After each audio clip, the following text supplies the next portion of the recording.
sampai di mana.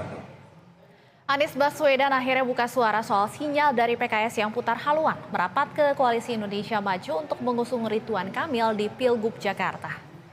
Anies mengaku hingga saat ini dirinya masih percaya PKS tetap berpegang teguh dengan aspirasi pemilihnya. Sebab menurut Anies hingga kini pemilih masih menginginkan dirinya untuk maju di Pilgub Jakarta. Suara dari bawah itu merupakan cerminan aspirasi masyarakat Kota Jakarta. Tapi alhamdulillah kami percaya bahwa aspirasi rakyat Jakarta akan terus dijaga. Karena semua partai mendapatkan kursi itu aspirasi dari rakyat. Dan aspirasi rakyat Jakarta sejauh ini kalau kita perhatikan DPW partai di Jakarta sudah mengusulkan nama. Nah, nama-nama itu adalah cerminan dari aspirasi warga. Saya percaya dan sampai sekarang kan juga masih sama bahwa semua akan bekerja bersama untuk nantinya bersama-sama memenangkan. PKS sebelumnya melempar sinyal akan putar haluan tak lagi mengusung Anies di Pilgub Jakarta. PKS sebelumnya memberikan tenggat waktu kepada Anies untuk mendeklarasikan pasangan Anies Sohibul Iman terhitung 40 hari sejak deklarasi 25 Juni lalu. Tenggat waktu itu jatuh pada 4 Agustus lalu. Namun karena batas waktu tersebut sudah terlewati, maka PKS membuka komunikasi dengan semua pihak agar mendapat kepastian berkontestasi di Pilgub Jakarta.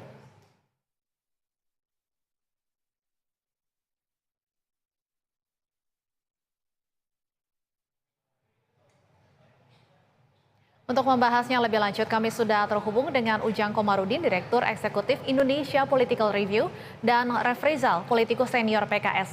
Selamat sore, Pak Refrizal dan Kang Ujang.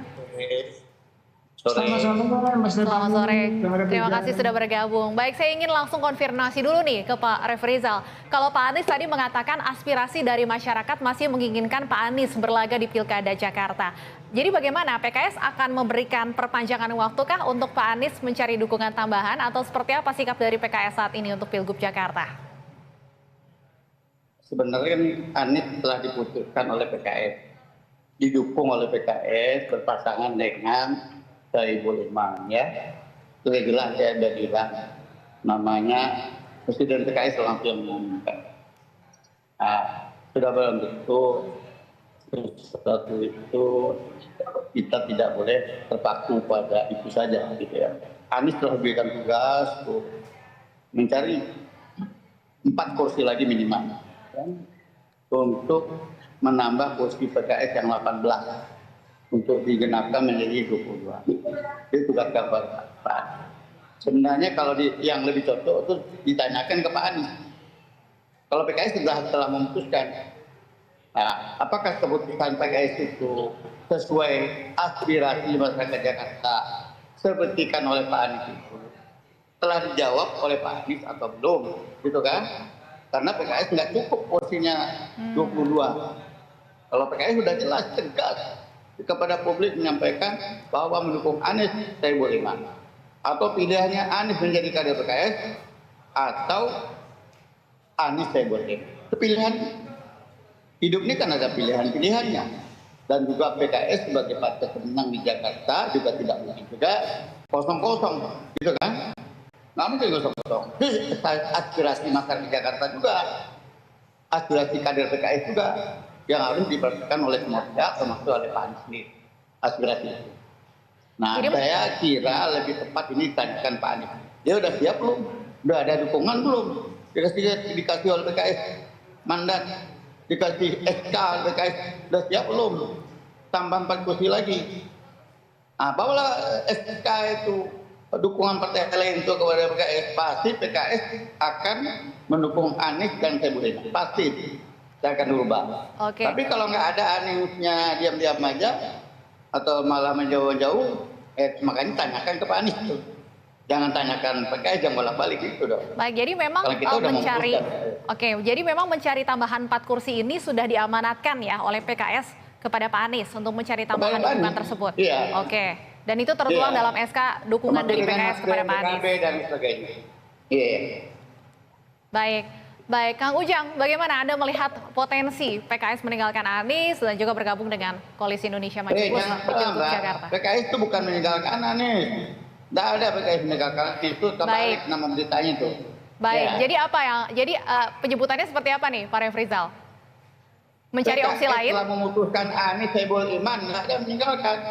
Baik, Memang tapi kalau PKS tidak itu mendapat dukungan, tidak jadi posisinya. memberikan dukungannya kan, Pak Refrizal? Mendukung tetap. Tapi syarat dong, masa kita Baik. biarkan di tanpa Baik. syarat? Karena PKS tidak cukup kursinya Baik. 22 kursi. Baik, baik, Kang Ujang, silakan analisa Nggak Anda bisa seperti berlayar. apa? Potensinya jadinya dengan adanya syarat dari PKS kepada Pak Anies dan juga tenggat waktu yang sudah habis ini, bagaimana nih kira-kira konstelasi Pilkada Waktu Jakarta akan belum seperti apa? habis. Kalau waktu yang diberikan Pak Anies sudah habis memang. Oke, Tapi waktu baik. Iya, penentuan tenggat waktu calon untuk itu Pak belum Aniesnya habis. sudah habis, Pak Refrizal. Baik, silakan Nah, Kang Ujang. Tapi untuk menentukan calon itu Baik, belum habis. baik, Loh. iya. Tapi tenggat waktu Dulu untuk Pak Pak Aniesnya Anies kan itu kita 40 hari putuskan sampai 4 Agustus, hari Pak ini Refrizal. ditutup. Ini kan Mbak, dulu Pak Anies sama Sandi, dulu kita putuskan menjelang pendaftaran terakhir tutup. Baik. Baik, tapi kan Nah, tenggat itu waktu harus untuk Pak Anies dicatat sampai oleh 4 semuanya. Agustus katanya. Jadi akan diperpanjang begitu. Itu ya, betul. Kalau Oke, itu. baik. Sendiri tahu, tuh sadar ya itu Anies. Baik, baik. Kang Ujang, silakan. Ya, kalau saya kan melihat begini, yang dilakukan PKS dan partai-partai lain ketika yang memberikan surat rekomendasi atau mandat ya untuk berkoalisi biasanya gitu, untuk mencari tambahan kursi itu dilakukan oleh partai-partai lain sama dengan PKS. Tetapi memang kalau kita lihat konstruksi politiknya ini menjadi menarik karena apa? Karena akan ada istilah gagasan atau ide Kim Plus yang itu tentu akan menyasar ya kepada partai-partai di luar partai Kim ya, seperti misalkan PKB, Nasdem dan PKS. Nah, memang hak PKS ketika PKS nanti memutuskan siapa, apakah Anies Baswedan dengan kadernya Pak Soebul Iman ataukah dengan yang lain. Tetapi memang itu perjuangan berat ya bagi Anies Baswedan untuk mencari tadi tambahan 4 kursi yang disyaratkan oleh PKS tersebut. PKB katakanlah baru DPW PKB-nya yang oke, tapi kan DPP PKB-nya belum, dan potensi PKB untuk bergabung ke Kim juga sangat tinggi. Nah, asa Anies mencalonkan diri kan sebenarnya ada ketika Nasdem memanggil Anies lalu mengumumkan mendorong atau mendukung Anies. Tetapi saya lihat 5 hari yang lalu itu Pak Sahroni membuat pernyataan yang mengejutkan bahwa Nasdem belum tentu mengusung Anies karena sifatnya dinamis, dan DKJ dikatakan oleh Sahroni penentunya adalah dewa-dewa. Nah, dalam konteks ini segala kemungkinan masih bisa terjadi. Artinya kalau Anies bisa memenuhi syarat dukungan penambahan kursi ya untuk 20% dukungan, itu ya mungkin PKS masih akan bersama karena PKS juga tidak dirugikan karena yang dicalonkan adalah wakilnya Pak Soebul Iman. Tetapi kalau Pak Anies juga mendapatkan dukungan tambahan 4 kursi, tapi nanti partai lain mensyaratkan dukungan calon wakil gubernur juga, maka ini akan terjadi kompromi yang alot dan bisa-bisa Anies tidak bisa berlayar. Oleh karena itu ya tentu semuanya sedang menunggu, semuanya sedang bergerak, ya, berkomunikasi tadi untuk menentukan puzzle-puzzle koalisi di Pilkada DKJ.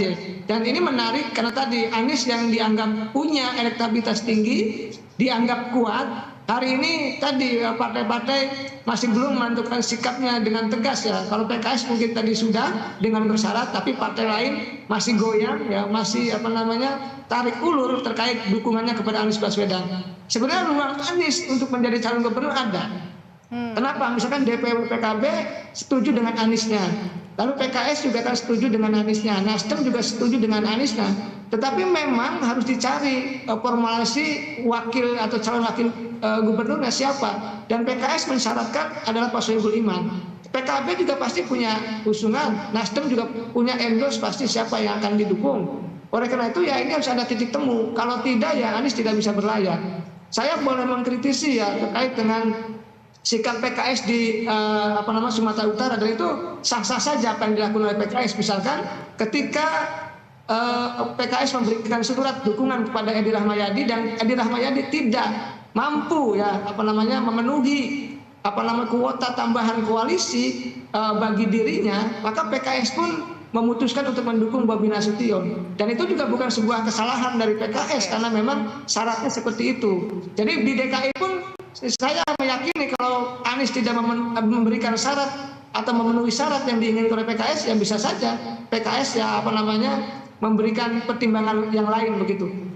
Baik, artinya Kang Ujang mungkin saat ini peluang bagi Anies Baswedan untuk tetap bisa berada di Pilkada Jakarta adalah dengan PKB atau Nasdem. Sejauh ini Anda melihatnya bagaimana? Yang awalnya kan sempat juga menyuarakan ketertarikan untuk mengusung Pak Anies. Ya, awalnya saya menganalisa sulit untuk mendapatkan koalisi ketika Nasdem belum mendukung. Tapi Nasdem ketika sudah mengumumkan pun ditarik kembali ucapannya oleh Sahroni begitu. Nah, ini juga menjadi sebuah dinamika yang begitu cepat dalam konteks tadi dukungan usungan Pak Anies Baswedan. Ya, saya melihat politik belakang layarnya gitu ya, ketika Nasdem sudah mengusung, mendorong Anies jadi calon gubernur, diumumkan di DPP, mungkin ketika itu ada komunikasi dengan partai lain, dengan kubu pemerintah atau lain sebagainya, sehingga dinamikanya begitu cepat berubah dengan ucapan Pak Sahroni tersebut. Nah, lalu bagaimana dengan PKB? Ya, PKB pun saya melihat begini, ketika Caiminnya digoyang-goyang oleh PBNU gitu ya, maka bagaimanapun ya suka tidak suka, senang tidak senang, ya Caimin juga butuh perlindungan gitu, perlindungan kepada pemerintah ya, agar juga PKB-nya tidak digoyang-goyang. Tetapi yang harus kita cermati adalah bagaimana ketangguhannya PKB, Nasdem dan PKS ketika di Pilpres yang lalu. Nah, ini sebenarnya yang diperlukan oleh partai-partai itu. Kenapa? Karena begitu masyarakat atau publik, pengamat politik mengatakan di Pilpres yang lalu Anies tidak bisa berlayar, dengan dukungan Nasdem, PKB dan PKS bisa gitu loh. Nah, ini kan hampir sama. Di DKJ pun Anies dianggap tidak bisa berlayar. Oleh karena itu kita tunggu nih sikap dari PKB dan Nasdemnya seperti apa gitu. Baik. Pak Refrizal, komunikasi dengan PKB dan Nasdem sejauh ini seperti apa? Bagaimana kemudian jika ada yang ingin bergabung namun memberikan syarat kursi cawagup? Apakah PKS siap untuk melepas kursi cawagup kepada kadernya? Pak Refrizal, audionya sepertinya belum dibuka. Belum di-unmute audionya Pak Refrizal.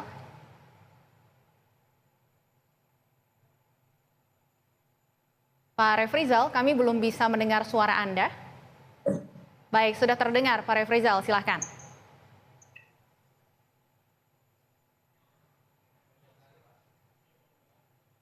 Pak Refrizal.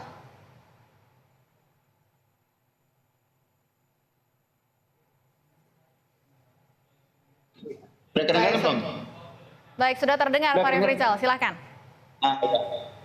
Jadi PKS itu kan hanya pertama sudah memberikan putusan kepada Anies untuk menjadi calon gubernur DKI. Ya, kita minta wakilnya adalah Soebul Iman, disingkat dengan Aman, Anies Soebul Iman. Nah, kita berikan tengah waktu kepada Anies, sudah bertentu dong, ada dong. Masa nggak ada tengah waktunya? Malos meter aja. Partai ini kan berdarah-darah juga kan. Ya, perlu ada. Tapi walaupun demikian, kalau ibaratnya orang pengantin itu sebelum ada terjadi akad nikah, belum ada keputusan. Ya, nanti kalau sudah jadi akad nikah itu namanya ada keputusan untuk selanjutnya, opsi selanjutnya. Makanya tunggu aja publik opsi selanjutnya. Baik, yang jelas PKS-nya tetap harus berlayar. Ya. Yang harus dicatat, PKS-nya tetap harus berlayar. Berlayarnya dengan Anies itu putusan pertama, ya, prioritas. Tapi kalau Anies tidak bisa memenuhi yang diminta oleh PKS, sudah tentu tidak bisa berlayar dengan Pak Anies. Itu aja. Baik. Nah, jadi jangan bilang PKS meninggalkan Pak Anies, kebalik-balik itu, gitu. Baik. Yang baik. Coba baca track record ini saya, jejak digital saya. Siapa yang paling pertama mengusungkan Anies untuk calon gubernur? Baik. Refrizal. Ya. Baik, kami tangkap poinnya. Kita nantikan bersama Pak Refrizal akan seperti apa nantinya, dan juga Kang Ujang di Pilkada Jakarta ini menarik sekali menantikan calon-calon yang akan bermunculan nantinya. Terima kasih sudah bergabung di Berita Satu Sore. Sehat selalu. Ya.